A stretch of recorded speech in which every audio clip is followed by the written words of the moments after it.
The diversity paradox nobody saw coming. Something strange is happening in American politics. And depending on who you ask, it's either hilarious, terrifying, or completely incomprehensible. Because for years, one of the loudest criticisms coming from the right was aimed at diversity itself. Diversity isn't our strength. Identity politics is poison. Stop dividing people by race and gender. Merit matters. We're all Americans. The argument was simple. Character matters more than color. Ideas matter more than identity. Achievement matters more than ancestry. And conservatives spent decades mocking what they saw as the left's obsession with representation. But then something happened that few people expected. The coalition changed. Trump began making gains among Hispanics. Young black men became less politically predictable. Asian voters started drifting rightward. Gay conservatives became increasingly visible. And even some trans voices openly aligned themselves with MAGA, which created one of the strangest spectacles in modern politics. The movement accused of rejecting diversity became more diverse. And the people who spent decades celebrating diversity suddenly found themselves wondering why certain minorities were leaving. It's fascinating. Not because one side is winning, but because both sides are being forced to confront assumptions they didn't realize they had. Because maybe the joke isn't on conservatives. Maybe the joke isn't on liberals. Maybe the joke is on all of us. Because perhaps we've misunderstood diversity from the beginning. For decades, the left operated under an assumption that wasn't crazy. In many ways, it made perfect sense. History matters. Culture matters. Shared experiences matter. Communities often develop similar concerns. And so it became easy to think. Minorities vote one way. Women vote one way. Gays vote one way. Immigrants vote one way. Trans people vote one way. Not because anyone consciously believed people were robots, but because patterns create expectations. And expectations become assumptions. And assumptions eventually become entitlement. At some point, many people stopped saying, "These groups tend to vote this way," and began saying, "These groups belong here." As though political allegiance came pre-installed, as though race itself carried software, as though skin color contained ideology. But reality has always hated certainty. Reality embarrasses experts. Reality mocks theories. Reality reminds us that human beings are infinitely more complicated than categories. Because people aren't spreadsheets. They aren't demographics. They aren't percentages.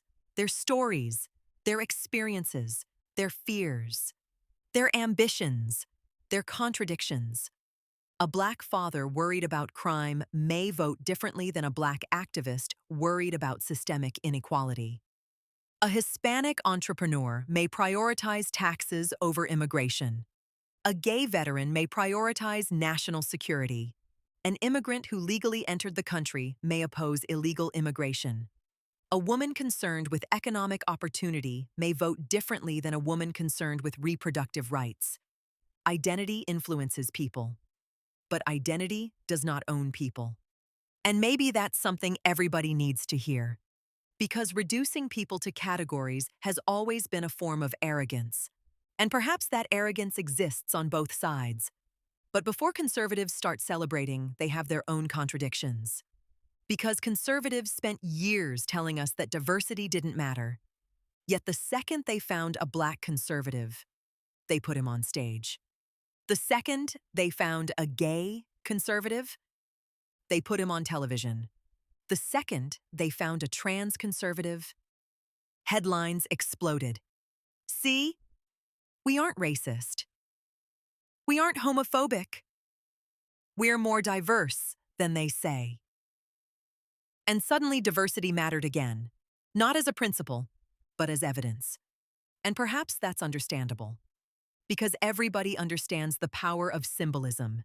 everybody, even people who pretend not to. Because symbols communicate, symbols reassure, symbols tell stories, symbols create legitimacy.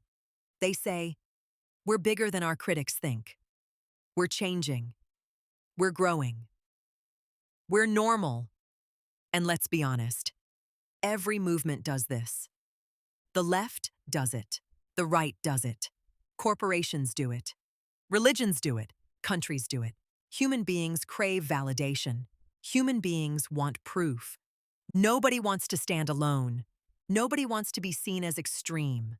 Nobody wants to be seen as outsiders. Because human beings are tribal creatures. We seek belonging. And perhaps that's why identity politics never belonged to one side. Maybe everybody practices identity politics. The left says, look how diverse we are. The right says, look how diverse we're becoming. Different slogans, same instinct, the desire to say, normal people agree with us.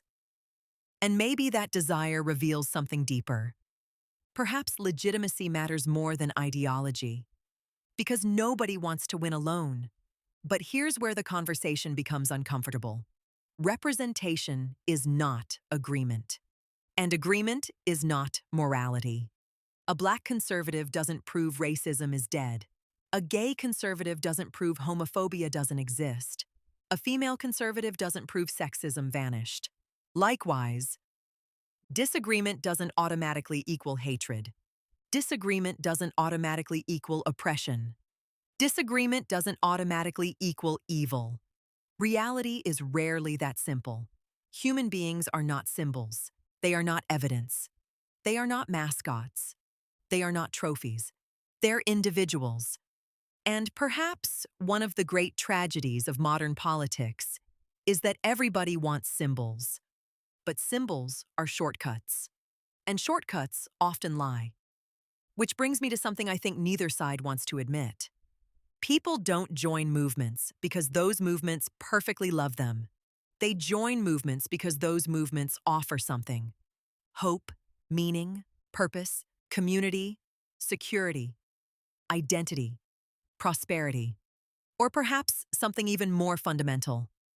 Recognition, to feel seen, to feel heard, to feel understood, to feel that someone finally acknowledges their frustrations. Because humans aren't purely rational creatures. We're emotional creatures. And emotions don't fit neatly inside demographic categories. Maybe that's why experts are always surprised. Experts love data. Humans love stories. Experts love percentages. Humans love belonging. Experts love trends.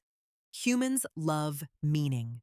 And meaning is far stronger than demographics. Which brings us to the irony nobody saw coming.